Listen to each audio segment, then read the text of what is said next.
All right, so after treatment, how long will it take for my inflammation to actually go away, you say?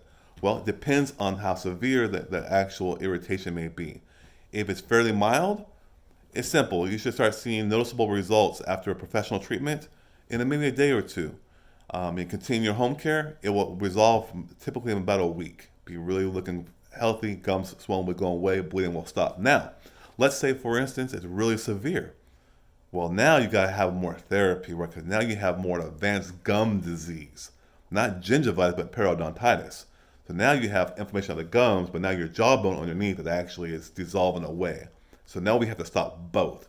So results, you'll notice a big change after 2 days after initial therapy. However, the results can vary. It can take anywhere from a month to feel and look back to normal, depending on your actual body, your immune system, your condition, your person, you. It could take something where we have to do year in, year out, where we just maintain, just to have a certain level of health. So what you want to do is see a professional. Come see me. If you have really severe gum disease where the gums bleed all the time, they're really, really red, they're really, really puffy. Another sign maybe as well is if you have halitosis and bad breath. Come see me, come see a dentist right away.